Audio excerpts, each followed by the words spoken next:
Friends, welcome my YouTube channel government job in India. आज का video बहुत ही interesting होने वाला है, तो वीडियो को बिल्कुल भी स्किप नहीं करें, वीडियो को लास्ट तक ज़रूर देखें। आज के वीडियो में मैं आपको हिंदी राजभाषा व राष्ट्रभाषा से संबंधित इम्पोर्टेंट क्वेश्चंस बताने वाली हूँ, तो बने रहे वीडियो के लास्ट तक। ये क्वेश्चंस ऑल एग्ज़ाम में पूछे जाते हैं, तो वीडियो स्टार्ट करते हैं।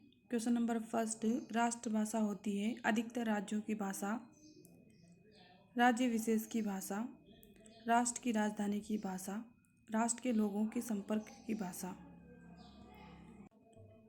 इसका राइट ऑप्शन होगा डी। यहाँ पे आप देख सकते हैं, समस्त राष्ट्र में प्रयुक्त भाषा या आमजन की भाषा, जन भाषा, जो भाषा समस्त राष्ट्र में जन जन के विचार विनिमय का माध्यम हो, वह राष्ट्रभाषा कहलाती है। क्वेश्चन नंबर 2, राजभाषा किसे कहते हैं? जिसका प्रयोग राजा करते हैं, जिसमें साहित्य लिखा जाता है, जिसका क्षेत्र सारा राष्ट्र होता है, जिसका प्रयोग सरकारी कामकाज में होता है। इसका राइट ऑप्शन होगा डी, जिसका प्रयोग सरकारी कामकाज में होता है उसे राजभाषा कहा जाता है। राजभाषा का शाब्दिक अर्थ राजकाज की भाषा होता है। जो भाषा देश के राजकीय कार्यों के लिए प्रयुक्त होती है वह राजभाषा कहलाती है। अतः राजभाषा एक संवैधानिक शब्द है। राजभाषा की प्राथमिक शर्त राजनीतिक प्रशासनिक एकता कायम करना है। राजभाषा का प्रयोग क्षेत्र सीमित होता है। राजभाषा जिसका प्रयोग सरकारी कामकाज में किया जाता है उसे राजभाषा कहा जाता है। इसका डी ऑप्शन राइट होगा। क्वेश्चन नंबर 3 की तरफ चलते हैं। संवैधानिक दृष्टि से हिंदी भारत की भाषा है। मातृभाषा, जनभाषा, संस्कृत भाषा, राजभाषा। इसका राइट ऑप्शन होगा राजभाषा। क्वेश्चन नंबर 4, किस क्रम में सत्य कथन है? ए ऑप्शन, सरकारी कामकाज की भाषा को राजभाषा कहा जाता है। बी ऑप्शन, संविधान की 8वीं सूची में 15 भाषा हैं। सी ऑप्शन, संविधान में हिंदी को राष्ट्र भाषा का दर्जा दिया गया है। डी ऑप्शन, केंद्रीय हिंदी समिति का अध्यक्ष मुख्यमंत्री होता है। इसका राइट ऑप्शन ए होगा, सरकारी कामकाज की भाषा को राजभाषा कहा जाता है। यह कथन सत्य है। अगर बात की जाए ऑप्शन नंबर बी की, तो संविधान में की 8वीं सूची में 22 भाषाएं शामिल की गई है। कौन कौन सी है मैं आपको वो बताऊंगी वीडियो के लास्ट में। तो ये ऑप्शन गलत होगा। संविधान में हिंदी को राष्ट्रभाषा का दर्जा नहीं दिया गया है। तो इस क्वेश्चन का ऑप्शन नंबर ए राइट होगा, सरकारी कामकाज की भाषा को राजभाषा कहा जाता है। क्वेश्चन नंबर 5, संविधान की किस अनुसूची में राजभाषाओं को सम्मिलित किया गया है? 5वीं, 8वीं, 7वीं, 9वीं। इसका राइट ऑप्शन होगा बी, 8वीं अनुसूची में सम्मिलित किया गया है और इनकी संख्या 22 है। इसको हम व्याख्या सहित समझते हैं। अनुच्छेद 347 के अनुसार यदि किसी राज्य का पर्याप्त अनुपात चाहता है कि उसके द्वारा बोली जाने वाली कोई भाषा राज्य द्वारा अभिज्ञात की जाए, तो राष्ट्रपति उस भाषा को सरकारी अभिज्ञा दे सकता है। समय समय पर राष्ट्रपति ऐसे अभिज्ञा देते रहे जो 8वीं अनुसूची में स्थान पाते हैं। जैसे इस सूची में प्रारंभ में 14 भाषाएं थी। कौन कौन सी थी देख लेते हैं। असमिया, बंगला, गुजराती, हिंदी, कन्नड़, कश्मीरी, मलयालम, मराठी, उड़िया, पंजाबी, संस्कृत, तमिल, तेलुगु तथा उर्दू।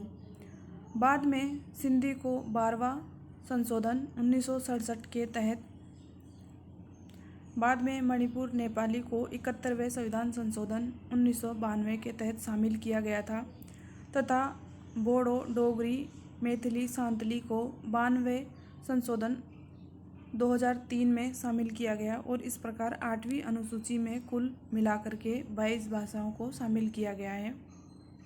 ये वाला क्वेश्चन बहुत से एग्ज़ाम में पूछा जाता है कि संविधान में कुल कितनी भाषाएं हैं और कौन सी अनुसूची में शामिल की गई है। तो यहाँ पे आप देख सकते हैं 8वीं अनुसूची में 22 भाषाओं का उल्लेख किया गया है। क्वेश्चन नंबर 6, संविधान की 8वीं अनुसूची में अब तक कितनी भाषाएं सम्मिलित की जा चुकी है? 20, 21, 22, 23। तो आप यहाँ पे देख सकते हैं इस तरीके से क्वेश्चन बन रहा है कि संविधान की 8वीं अनुसूची में अब तक कितनी भाषाएं सम्मिलित की जा चुकी है या कितनी भाषाएं हैं। उनका सभी का एक ही ऑप्शन राइट होगा। 22 भाषाएं 8वीं अनुसूची में सम्मिलित की गई है। इससे पहले 14 भाषाएं थी। क्वेश्चन नंबर 7, उत्तर प्रदेश सरकार द्वारा 1947 में गठित देवनागरी लिपि सुधार समिति के अध्यक्ष कौन थे? Kaka Kalelkar, B Acharya Narendra Dev, C Mahadev Govind Ranade, D Vinoba Bhave. इसका राइट ऑप्शन होगा B Acharya Narendra Dev. Question number 8, Hindi दिवस कब मनाया जाता है?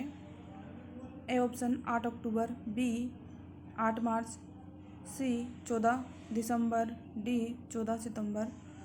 इसका राइट ऑप्शन होगा डी 14 सितंबर को हिंदी दिवस मनाया जाता है। इसको हम डिटेल से देख लेते हैं। स्वतंत्र भारत की संविधान सभा ने 14 सितंबर 1949 को हिंदी भाषा को भारत की संघ की राजभाषा के रूप में मान्यता दी। तो हिंदी को 14 सितंबर 1949 को राजभाषा की मान्यता दी गई। इसलिए प्रत्येक वर्ष 14 सितंबर को हिंदी दिवस के रूप में मनाया जाता है। ध्यान रहे, विश्व हिंदी दिवस प्रतिवर्ष 10 जनवरी को मनाया जाता है। अगर आपसे पूछा जाए कि विश्व हिंदी दिवस कब मनाया जाता है तो उसका राइट ऑप्शन होगा 10 जनवरी को। अगर आपसे पूछा जाए कि हिंदी दिवस कब मनाया जाता है तो उसका राइट ऑप्शन होगा 14 सितंबर को। इस क्वेश्चन को आपको अच्छे से याद करना है। अगर विश्व हिंदी दिवस के बारे में पूछा जाए तो आपको 10 जनवरी लगाना है, और आपको ओनली हिंदी दिवस के बारे में पूछा जाए तो आपको 14 सितंबर ऑप्शन में लगाना है। 10 जनवरी 1975 को नागपुर में प्रथम विश्व हिंदी सम्मेलन हुआ था। 10 जनवरी को प्रतिवर्ष विश्व हिंदी दिवस मनाने का फैसला विदेश मंत्रालय भारत सरकार ने वर्ष 2006 में लिया। अतः प्रथम हिंदी दिवस 10 जनवरी 2006 को मनाया गया। ये भी क्वेश्चन बहुत से एग्ज़ाम में आ जाता है कि प्रथम हिंदी दिवस कब मनाया गया या कौन से सन में मनाया गया। तो उसका ऑप्शन राइट होगा 10 जनवरी 2006 को मनाया गया। क्वेश्चन नंबर 9, हिंदी को भारतीय संविधान में संघ की राजभाषा के रूप में मान्यता मिली। 26 जनवरी 1950, 14 सितंबर 1949, 14 सितंबर 1951, 5 सितंबर 1948। इसका राइट ऑप्शन बी होगा 14 सितंबर 1949। हमने इससे पहले वाले क्वेश्चन में इसके बारे में डिटेल से देखा है। चलते हैं नेक्स्ट क्वेश्चन की तरफ। क्वेश्चन नंबर 10, संविधान के किस अनुच्छेद के अंतर्गत संघ की राजभाषा हिंदी और लिपि देवनागरी घोषित की गई है? इसका राइट ऑप्शन होगा बी अनुच्छेद 343 फर्स्ट। अब इसको हम व्याख्या से देखते हैं।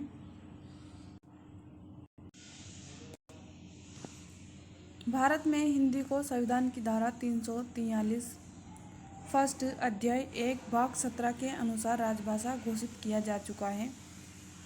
ये वाला क्वेश्चन हर एग्ज़ाम में पूछा जाता है कि कौन सी धारा और किस अध्याय, यानी ये क्वेश्चन आपको अच्छे से याद कर लेना है। भारत में हिंदी को संविधान की धारा 343 फर्स्ट अध्याय फर्स्ट भाग 17 के अनुसार राजभाषा घोषित किया जा चुका है। ऐसे ऑप्शन आपके सामने आते हैं तो आप यहाँ पे देख सकते हैं 343 1, 343 2। तो आपको कंफ्यूज बिल्कुल भी नहीं होना है, इसको आपको अच्छे से याद कर लेना है। अगर भाग 17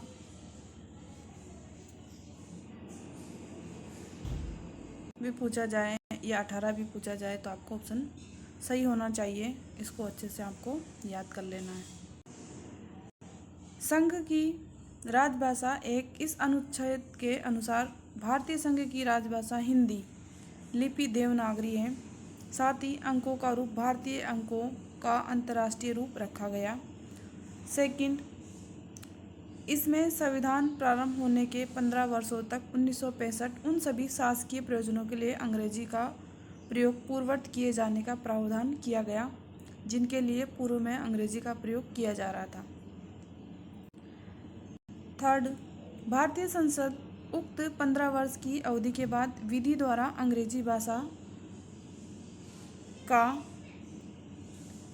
या अंकों के बाद देवनागरी लिपि का ऐसे प्रयोजन के लिए उपबंधित कर सकेगी जो ऐसी विधि में विनिर्दिष्ट किए जाएं।